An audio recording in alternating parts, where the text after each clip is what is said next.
Welcome to the Ringer NBA show. I'm Chris Vernon, and joining me as he does every Tuesday from TheRinger.com is Kevin O'Connor, a.k.a. Kevin O'Bomber, a.k.a. Kevin O'Concert, a.k.a. Kevin O'Conflict, a.k.a. Kevin O'Climber. Kevin! Verno, we got big news. We got big news, man. It just right dropped. as we are about to record, Adrian Wojnarowski drops a Woj bomb reporting that Kevin Love is signing a 4-year, $120 million extension, topping out his overall deal at 5 years, $145 million. So Kevin Love, though LeBron has left him, listen, I guess Cavaliers got to spend some money on somebody, and they spent it on Kevin Love. 4 years, $120 million for Kevin Love. Your immediate reaction is? Not sure that's the best way to spend their money. That's for sure. I think as we saw in the playoffs, Chris, we saw a little bit more of Minnesota Kevin Love, running him off some screen actions, putting more of the offense through him. But it went away quickly because LeBron James is LeBron James, and that's that. But now that LeBron's gone, maybe we will see a little bit more of this creative, playmaking, versatile Kevin Love that we saw back in the Minnesota days, like a modernized version of that player. More post-ups, more usage, more creative actions on the perimeter. That's what I want to see. And if that's what Cleveland does with him, maybe it'll be worth it. However, it is a huge and risky commitment for a guy who turns 30 later this year and has had a handful of injuries that have either hampered him or in the past taken him out of larger chunks of the season. I think everyone agrees he is capable of much more than he showed in his time in Cleveland.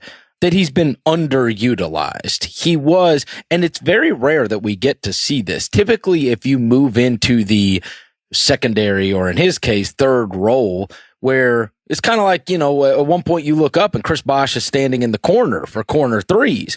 Now, we saw him murder everybody when he was in Toronto. I mean, this guy's putting up, like you were saying, 25 and 12.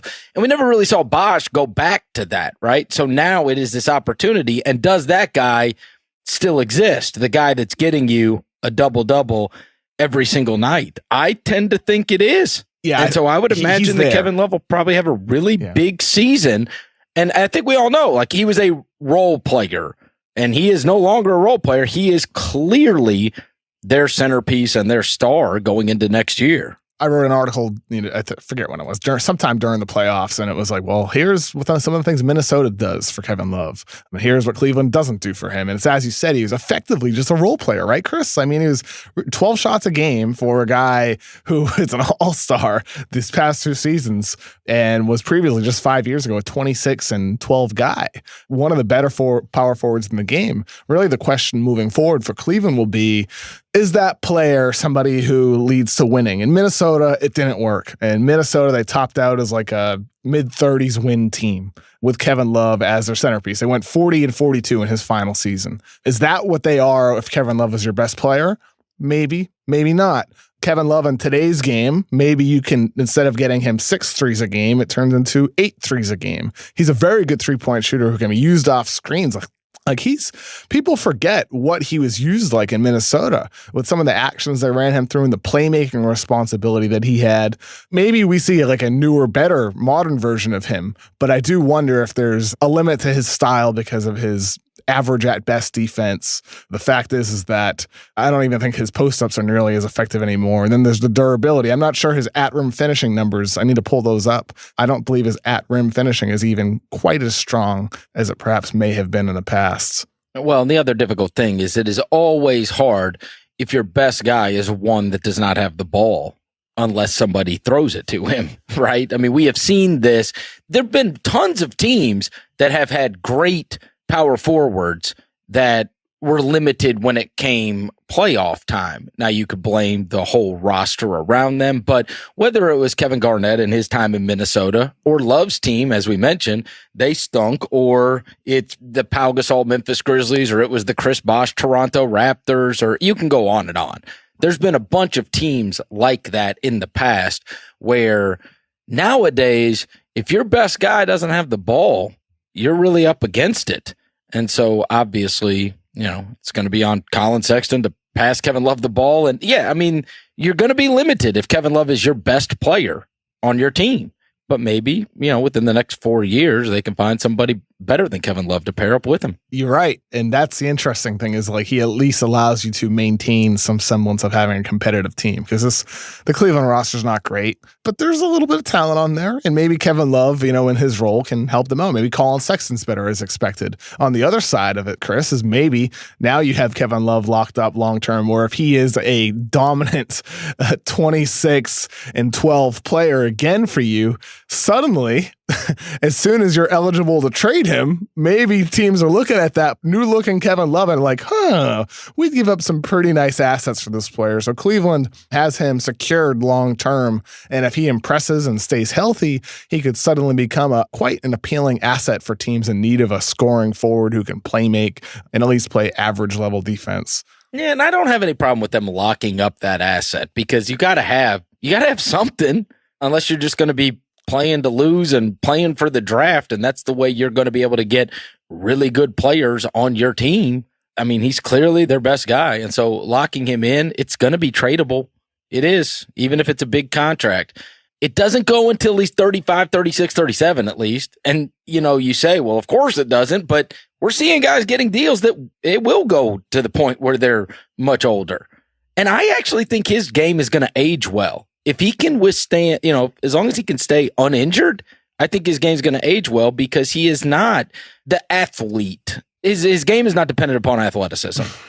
And you see at the rate that he can knock down threes now, I think it's totally possible Kevin Love, maybe he's not $30 million player, but even that, $30 million is going to look better in a couple of years, honestly, when you're seeing some of these guys that inevitably are not going to perform up to their $40 and $50 million contracts. I don't know. I think his game's going to age well. I do. And I think he's going to be able to, uninjured, and that's a caveat, but I think he'll be able to be certainly a very useful piece for a team for the next 3-4 years. And that's what he signed up for. Yeah. And as you said about the cap going up, the projections on this deal, I'm like calculating this mid podcast just to see. Final year of that deal will be around $32 million, a little bit over that, maybe $32.5 million in the fourth year of that contract, or rather the fifth if you're including the current year that he'll be on, the last season of his contract. But look, I mean, $32 million could be a lot of money, Chris. No matter how much the cap goes up for a guy who's turning 30 this summer, that could be a potential albatross if it goes sour, where injuries become a problem, where back injuries and knee injuries and all that manifests in a more extreme way than it already has. It could go really bad, but the upside is certainly there. And Cleveland secures a all-star level talent. It's as simple as that. I mean, Kevin Love is an all-star, and we're going to see a brand new version of him that's just like the old one, but maybe with a little bit more of a modern sprinkle. I'm excited to find out what he performs like. I wonder how much he can sustain it over a full season. It's exciting for Cleveland despite it being a risk. The main thing for me, Chris, is that they retain an all-star that they can decide to keep or trade. It's really as simple as that. They can go in either direction over the next 4 years now. So you like the deal?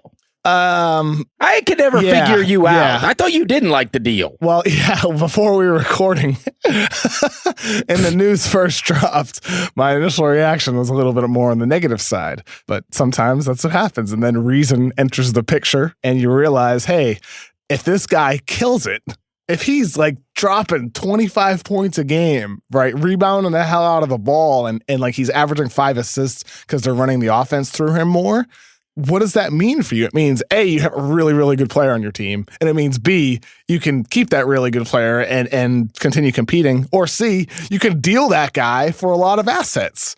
And C is really the one that is the big one, Chris. Yeah, because you look at the rest of that roster and it's all it's like either what they tried to do midseason when they made that trade, or it's all LeBron guys, right? Yep. I mean, Tristan Thompson, J.R. Smith. Yeah. Hell, they got Channing Frye back. Did they not realize they don't have LeBron anymore? Yeah, man. I mean, like, there's not a lot of youth on that team that's going to be part of their future. Like, I love Jetty Osman. Then you got Colin Sexton, Larry Nance, Zizic, Jordan Clarkson. We'll see if he bounces back after a horrific end to last season for him. there's a little bit of talent, but there's no centerpieces. So either Kevin Love will be that piece for you moving forward, even as he advances into his 30s, or he can turn into those players via trade. Which, again, it's when we're talking about it, it's not necessarily about, hey, you're signing up Kevin Love for this amount of money for this amount of time to play for you, but rather ensuring that you have that asset, because I think we both agree, let's say within the next 2 or 3 years, there will be a team that thinks we might be able to win a title if we make a deal for Kevin Love right now. Yeah. Right? He could flip things in a conference, and especially in the East, right? If you added Kevin Love to one of these rosters, all of a sudden your team looks a little bit different. And so, I don't know. Sure. It's the asset. Yep. Is it likely that Kevin Love plays out the 5 years in Cleveland? No, it's not likely. But is it likely you might be able to get good return by a team that thinks they have a shot at a title? For sure. Exactly. Like, look at what the Blake Griffin deal did for the Clippers, right? They dumped an albatross contract, and they got back a pretty good 25, 26-year-old forward in Tobias Harris, who finished off the best season of his career for the Clippers. Avery Bradley, who wasn't great, but he's still a really, really good defender who can shoot threes. Then, of course, they also got a first-round pick that ended up leading to Shai Gilgeous-Alexander, who they traded up one spot with the pick that they got for Blake. And they got a second-round pick as well. That's kind of the model that I'm thinking of for the Cavaliers moving forward, is that Clippers type of model where, you can trade Kevin Love as soon as you're eligible to and before the trade deadline. Maybe you won't. Maybe you'll keep Kevin Love and you're happy. But whether it's prior to the deadline or before the 2019 draft or even the 2020 draft, at some point you have the player secured and he can be a centerpiece for you, a guy to hopefully lure free agents to come to Cleveland. Good luck. Or it can be the guy that gets you a bundle of assets that help you set it up for a great, bright future. Well, and here's the thing. Just off the top of my head, I'm trying to think here. Obviously, Kawhi's in the East right now. Kevin Love might be he's certainly one of the 5 to 10 best players in that conference now. Everybody's gone, right? They got Giannis is there, and then you take the Celtics and the Sixers. Who else? I guess Brad Beal and Wall. I mean, but I think you could probably have an argument about that, about Brad Beal and Wall. Would you rather have Kevin Love or those? I don't know. I'm saying it's at least an argument to me. Yeah, I mean, he's definitely one of the better players. I mean, wherever you're going to rank him, I mean, you rank him 5th, 10th, whatever. He's one of the better. He's one of the better players in the conference, regardless of where you slot him. For sure. And especially even now. I mean, I'm looking up and down at hell. Dennis Schroeder was 25th in the league in scoring. I was just going down the scoring list just as a as a reference point to try to find out when I got to Eastern Conference players. And I mean, on that list, if we're just talking scoring, Giannis, Kyrie, Victor Oladipo, DeRozan's gone, Embiid, Beal, Kemba Walker, Blake. I'd take Love ahead of Kemba. Okay. Well, I mean, now I'm down to Blake. I'd take Love ahead of Blake, too. Chris Middleton, Dennis Schroeder. I mean, hell, even Tobias Harris is gone. I mean, nobody left in the conference, for God's sakes. Aaron Gordon and Kevin Love average the exact same amount, 17.6 points. I think Aaron Gordon can be better, but right now Kevin Love, like projecting Minnesota Kevin Love, which we'll see. I mean, we don't know for sure. I mean, that player might not exist over 80 games anymore, but he could. Check this out. The next Eastern Conference name you get to is JJ Redick. So that should tell you. Podcaster JJ Redick. That's right. But I mean, that should tell you where you kind of are in the Eastern Conference. And Kevin Love is clearly one of the best players in that conference for sure. I mean, as he kind of should be, but he just hasn't been because of his role. And I'm excited to find out moving forward how he develops, Chris. It'll be fun. Think they have any shot at the playoffs? I guess anybody in the East does. Yeah, why not? Yeah, right. Why not? All right, let's get to some of the other stories. Carmelo Anthony and that trade happened since we last spoke, Kevin. I know you have already written about Dennis Schroeder. Just to recap, Oklahoma City traded Carmelo Anthony to the Atlanta Hawks. The Houston Rockets are the front runners, and it now has been reported that he is going to, in fact, sign there. Along with Anthony and his $27.9 million expiring contract, the Thunder sent a 2022 protected first-round pick to the Hawks for Dennis Schroeder and Mike Muscala. The 2022 first-rounder is protected 1 through 14 and becomes 2 second-rounders if not conveyed in the first year. And then it got a little weird. The Thunder then sent Muscala to the 76ers for Timothy Luwawu-Cabarrot, and Philadelphia sent Justin Anderson to Atlanta. But anyway, the major pieces are Carmelo Anthony getting moved, Dennis Schroeder ending up on the Oklahoma City Thunder, and then, the picks and the other players were kind of moved around. What do you make of it? I like the Schroeder edition for Oklahoma City, Chris. I realize I feel like I'm all alone in this. You and I might have discussed Schroeder before. He is somebody who he is like really the face of the average point guard in the NBA. He gets buckets, but he's inefficient. But that was within his role in Atlanta. And I'm curious to see how he evolves in Oklahoma City because Schroeder has passing talent. He is a good passer when he wants to be. And I think he's a better decision maker than he may have appeared to be in Atlanta as well. But the fact is that he was enabled and pushed and empowered to be a go-to scoring presence, scoring his, as you mentioned earlier, 19 points per game and very inefficient as well. Maybe in Oklahoma City, things are a little bit different playing alongside Russell Westbrook, where he could be used as a secondary playmaker on a team that's relied on the likes of Norris Cole and Raymond Felton over the past couple of years, and DJ Augustine, like the big hit backup point guards, except not really. Dennis Schroeder's the best one out of all of them by far. And maybe, just maybe, Chris, maybe there's a chance, a little bit of a chance. I'm very doubtful, but there's a chance that Schroeder is good enough for Russell Westbrook to play more off ball, to accept playing off ball and screening and cutting and spot up shooting, doing all these things that are going to improve his offensive efficiency. Maybe Schroeder's good enough. That's my hope. Wow. Did you take an edible before we did this podcast? Judging from the responses on Twitter to the article that went up yesterday on The Ringer about this topic, it seems everybody else thinks that too. Dude, I've written about this like 5 times since I was hired in August 2016, and this is the time where it's like, now they actually have a guy who can create. It might not work, but if you're saying it's not going to work, it's because of Russell Westbrook, not because of Schroeder or Billy Donovan. Yeah, because Dennis Schroeder's always been Mother Teresa. For goodness sakes, when you brought up Reggie Jackson, I wanted to respond to you. This guy, he is just like Reggie Jackson with the terrible attitude. Look, that was a bad tweet by me when I said, "Can Dennis Schroeder be the new Reggie Jackson?" I didn't mean the new Reggie Jackson in the sense that he's going to derail this situation and butt heads with Russell Westbrook. I mean an actual competent playmaker who's going to be good enough to allow Russ to play a little bit more off ball. I'll tell you this. Hey, no, you know what? I didn't think insane, and this is why. I'm going to defend you a little bit on this, all right? You know how sometimes you were witness to something that ends up giving you a much higher opinion than you should have about a guy. And that was exactly the case with Reggie Jackson and myself. Years ago, the Grizzlies played the Oklahoma City Thunder in a great playoff series. Reggie Jackson absolutely flipped that series and won them a playoff game. And now, obviously, there were more talented players on that team, but he had 30-something, and I don't even know if the winner of the game had 90 points. I mean, he almost scored half their friggin' points. He was unstoppable. And so it's never gotten out of my head. I saw him in literally the highest stakes you can have, which is it's a live or die situation when you're playing in a tight playoff series.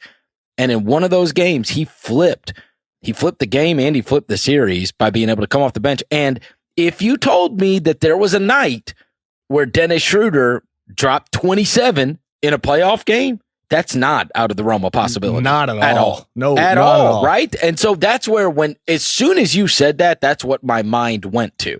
Now, obviously, he has never been the player in Detroit that he was that last time around in Oklahoma City. But I'm telling you, I mean, I could go look it up. I watched the kid drop 30-something, and it was like he was the best player on the floor that night. No way around it. In a playoff game. And so I always have a higher opinion of guys that do it when it matters most anyway.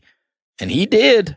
And so if Schroeder, you get into a big playoff series and that kid for one night, even if it's just one game like it was with Reggie Jackson, it wasn't the whole series, but even if it's for one night, he goes for 27, you may end up being in the West Finals, or you may be able to play for a title because of it. It's funny because I pulled up the box scores to that series. Yeah. It was the 2014 playoffs. Over the first 3 games, Reggie Jackson was horrible.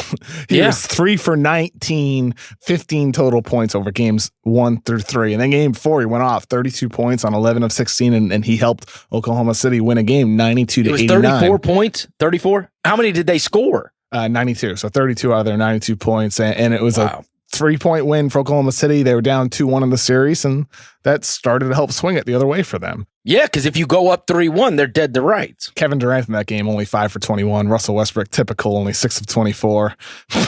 Sorry, that was an unnecessary shot. Now, but let me just go ahead and make your point a little more for you. That's what I mean. Like, Russell is so much better than 6 of 24. He is, but again, you are going to run into the team like they once did, that they just say, our only thing that we care to accomplish tonight, we are going to make Russell Westbrook's life hell. We are going to make Kevin Durant's life hell.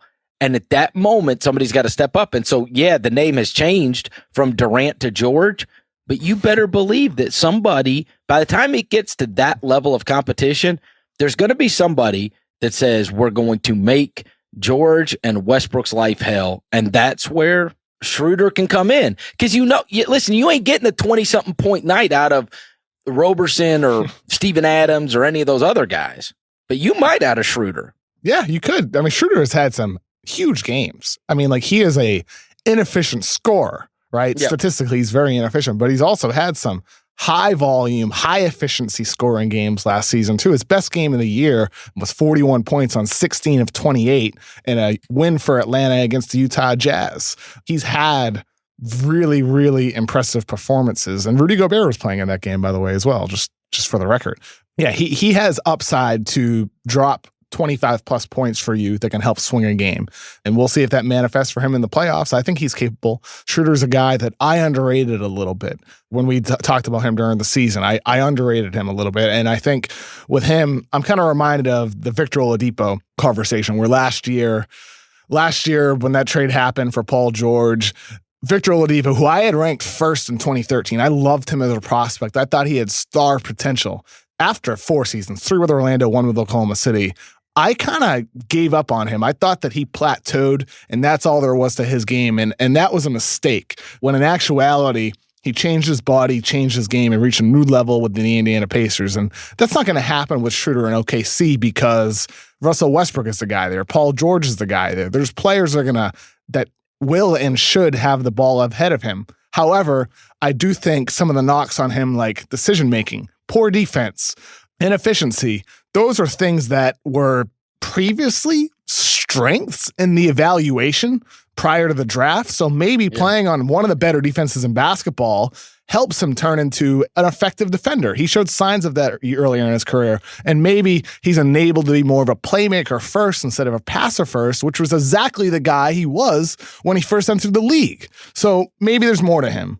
I really like this. I like the offseason that Oklahoma City has had, and I think they have clearly made their team better than they were last year. You and I had already opined about Carmelo on Houston, and it is one of those hypotheticals. Well, if he would do this and he would do this, we know the player he's been his whole life. But if he would do this and if he would do this, like there isn't, like on some of these things, when players are added to teams, we don't have to like say if everything's different than it's always been, then it could work out great. But it does feel like you have to do that with the Carmelo thing. Obviously, they lost some key cogs in Ariza and Mbamute. They lost some good players. The Capella thing is still kind of hanging out there. I was talking to Bobby Marks from ESPN not long ago, and he said Bobby's a great guy. He said he would be worried if he was Houston and Capella just came back and took the qualifying offer. Oh, no kidding. I agree. Like he thinks that's a real fear right now, that if the money's not there, that he'll just sign the qualifying offer and play out the year, and then you're going to lose him, right? Because now you got hurt feelings. Yeah, I think with Capella, that's scary. It certainly is scary. I mean, he could easily just become unrestricted next summer. I mean, like instead of taking a low ball offer. Right. Just decide, you know what, screw it. I'm going to get paid a little bit less now and then make up for it next summer when I'm still one of the more impressive centers on the free agent market and I'm still young and I'm a little bit better entering this season. It is the ultimate risk to take a one-year deal like that, right? It is the ultimate risk because no matter what you're getting paid life-changing money that's going to change your family and your grandkids forever. If you take a deal now in the 8-digit range over 4 years, that is life-changing money. However, I can understand taking that risk, especially if you feel like you're getting lowballed and maybe you're a little bit offended too. It's going to be super fascinating, isn't it, Kevin? With so many guys who have said, I'll just do it next offseason, that we're going to look back and I who knows who's going to be the odd man out in all of this. But there was certainly a lot of guys that I thought to myself, hey, you know what? Maybe you, instead of taking your 1-year deal or whatever, you might want to go ahead and lock it in because now you have a lot of guys that are planning on, hey, let's just do it next offseason. I mean, when you're even talking about, like last time we did a show, we were talking about Jimmy Butler. In the last week, maybe it's Capella, who knows? Or maybe they lock him in. But like Tobias Harris, right? Tobias Harris. He just turned down reportedly, huge yes, contract. And it's like, all right, there's going to be a whole lot of guys jumping back into the mix next offseason. And somebody is going to be the Nerlens Noel for sure. Or the Isaiah Thomas for that matter. And Isaiah Thomas, it's $100 million probably difference, possibly more. And so it's a big risk, as you said. And there's a lot of guys that are deciding to do it next year. Oh, anyway, the Rockets. Do you think there's any chance they're better than they were last year? Given the way it's said, let's say they bring back Capella and they sign up Carmelo. No. I think Carmelo Anthony, a lot of people are saying they shouldn't add Melo. Like there was something yesterday about their Vegas odds go down if they add Carmelo Anthony. That's ridiculous. Carmelo Anthony, for all his faults and how horrific he was last year in Oklahoma City, he at least provides them a little bit more upside. I mean, just because he was horrific last year doesn't mean he will be this year. There's ability there. It doesn't mean he'll get there, but it at least gives him a chance of having a guy who can go off, just like we talked about with Schroeder. At least Toronto got Kawhi Leonard to sign up, and there was the photo op over the weekend. While all has been out there, he didn't want to play there, and who knows if he'll even show up. There he was with Masai over the weekend in a awkward picture. Then you have Rachel Nichols yesterday on The Jump interviewed David Robinson, and David Robinson was talking basically about how strange the whole situation was and said that several times he reached out and he never heard back. So Kawhi Leonard he wasn't even calling David Robinson back on the whole deal. So at this point, it's water under the bridge.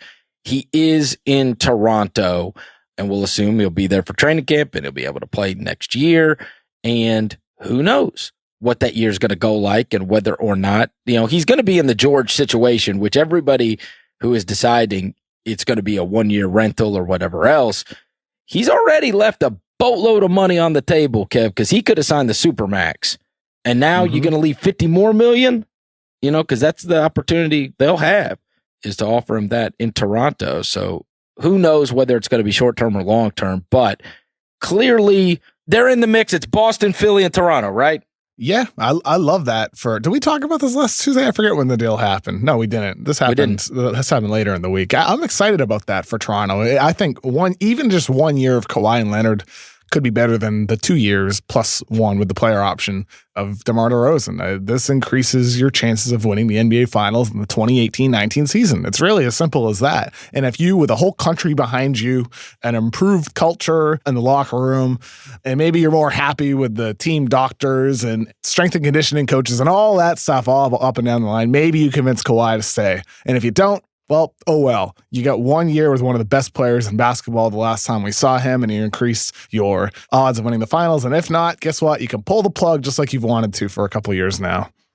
Do you think Kawhi Leonard is the best player in the Eastern Conference?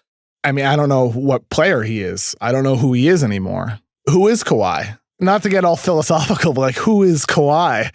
Is it the same guy? And are we getting the same Kawhi Leonard from the last time we saw him healthy? If you got 2 seasons ago, Kawhi, then no doubt. Like it's not even close. In my you'd opinion. rather have him than Giannis. It's not even close. Like it's not. Well, even, that would be the argument. It's like wouldn't not even a conversation. If that's the Kawhi Leonard that comes back. Slow down on the not even a conversation. Okay, look. Come on. Okay, let me preface. Giannis averaged 27 points a game and is a great defender. Let me preface what I'm about to say here. I love Giannis. I've loved him since the draft. I love him now as a player. He's maybe my favorite player in the league to watch. But I think he's become a little bit overrated. What? And the reason why I'm saying that is because people talk like he's like this great playmaker, like Ben Simmons-esque. It's like, no, he's not. He's kind of topped out as an above-average playmaker. His shot became problematic for him in the playoffs, and Boston just sagged off with Shemi Ojale. He needs to improve his jump shot. And until he does that, he will have a limitation in the playoffs that will hold him back from reaching his elite Hall of Fame level potential. Giannis is fantastic, but Kawhi, last time we saw him, was also, as you said, Chris, one of the best defenders in basketball, but he was also a significantly better offensive player than Giannis Antetokounmpo. Yeah, he just keeps getting better, and he's 23, Kevin. Oh, I know. Giannis. Yeah, I know. That's what I mean. I mean, like the Giannis right now, like the last Giannis we saw, projecting ahead with an improved jump shot, we're talking about a guy that could dominate the league for years to come. But I thought the question was talking about the past version of Kawhi against the last Giannis we saw. The last Giannis we saw had games of 31 and 27 against Boston in that series. Yeah, then he also had like a 7 of 17 in some average efficiency games as well. I mean, he is growing. Giannis moving forward can be the best player in basketball. No doubt about it. I'm not arguing that. But you would admit that is the argument. If Kawhi Leonard, I guess if you want to throw who? Kyrie's not. Embiid. No, I think it's Giannis. But it depends on, like, again, it's like with Kawhi, we don't know what version of Kawhi we're going to get. If it's the last version, if it's the 2016-17 version of Kawhi Leonard, they have the best player in the Eastern Conference, unless Giannis Antetokounmpo becomes at least a average or slightly above average three-point shooter, then perhaps the Bucks do. All right, Kevin O. Palinka, since the last time around when we discussed all these goofy Laker moves, why? You loved all the Laker moves. Defend Michael Beasley signing. Kevin O. Palinka. Why Kevin O. Palinka? Because the last time we argued about it, you thought all those moves were just fine. You're just a Lakers hater. You said all those moves are just fine. They're all one-year deals, man. I don't give a shit what they say about me on Reddit. I don't care. I don't care. Go ahead. Listen, if you attain a LeBron James and then make these moves. Yeah, because it's about next year. It's about the long term, for Chris. God's sake. We argued about this already. I know. Yeah, let's just waste a year of LeBron's prime. That's smart. Whatever. If I was building a team around LeBron James, this is literally the opposite of what I would do, is adding a bunch of guys that can't shoot threes. Beasley dropped 30-plus points 4 times last season. He's a guy who can get – he's a guy. Oh, my God. Oh, my God. So did Trey Burke. Yeah. I mean, for goodness sakes, Kevin. I wonder who the worst players are in the NBA that's dropped 30 points last season. I'm going to look this up. I don't know, but probably Michael Beasley, right?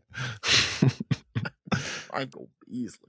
All right, KCP shoots 35% for a career from 3. Michael Beasley shoots 35%. Yeah, it's all one-year deals. Rondo, 31%. 1 year deal. Lance Stevenson, 30%. 1 year deal. Yeah, I'm aware. Just go out and get Wayne Ellington and whoever. Just guys that stand around and can bang threes down. Tim Hardaway scored 30-plus points 5 times. TJ Warren, who I like, 5 times. Michael Beasley, 4 times.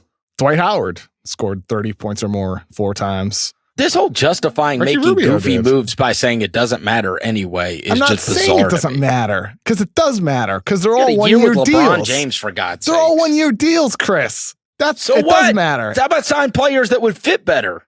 Who? You can do that. Give me some options. Who? There was all kinds of guys that were free agents this past year. Yeah, and were they going to take 1 year deals? I don't know. Shit, Rajon Rondo. If you pay him $9 million, they would. Rajon Rondo was not horrible last year for the New Orleans Pelicans. I didn't say he was horrible. I know, but that's what I mean. So, like, what's the problem? It's about with how they fit with LeBron. Yeah, we'll find out. How does Rajon Rondo fit with LeBron James? It's like we just talked about with Kawhi and Giannis. Giannis, if he improves his three-point jumper. Dennis Schroeder, if he adapts and plays more of a playmaking role instead of a scoring role. If Russell Westbrook accepts an off-ball role. You're Kevin O. If. It's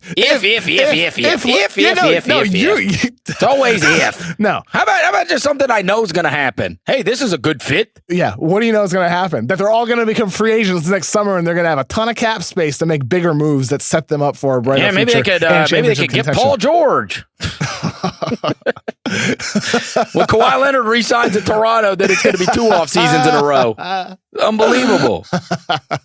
Right? I mean, I seriously think they could sign anybody in LA and you would like it.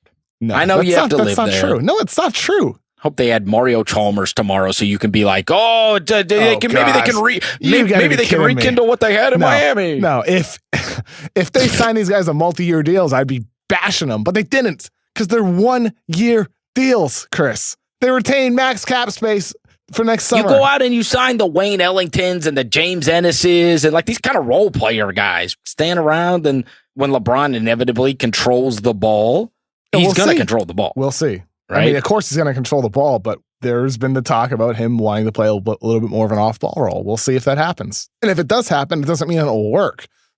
Like, it doesn't. You're right. Like, these guys are a weird fit. I'm not saying, like, oh, my God, a roster with JaVale McGee, Michael Beasley, LeBron James, Rajon Rondo, Contavious Caldwell-Pope. How great is this? What a locker room, too. When people can joke that they think this team is being put together for LeBron's reality series, and that's not that outlandish.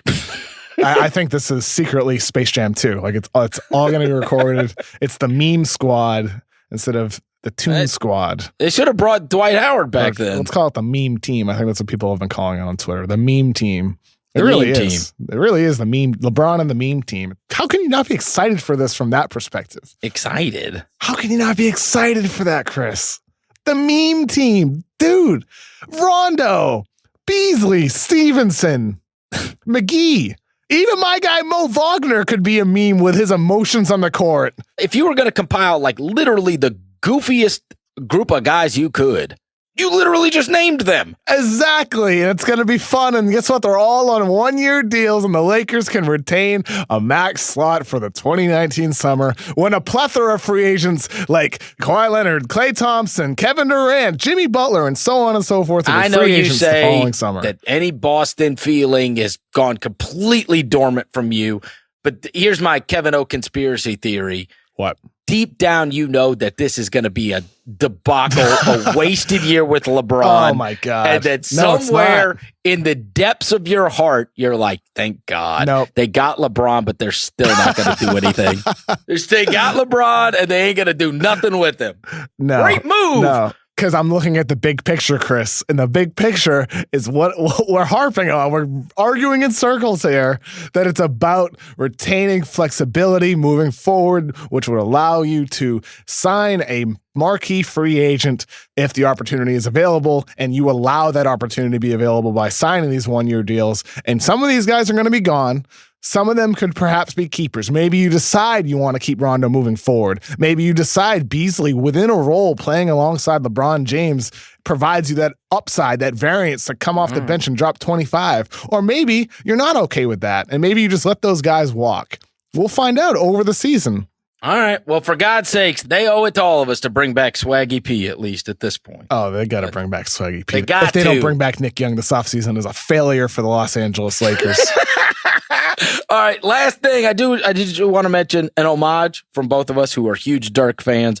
After he signed his deal yesterday, he will play the most seasons with one team that anyone has ever played with. And just for a reference point, with him playing his 21st season with one team, that now, as of last week, once the Kawhi thing happened, Steph Curry has been with his team.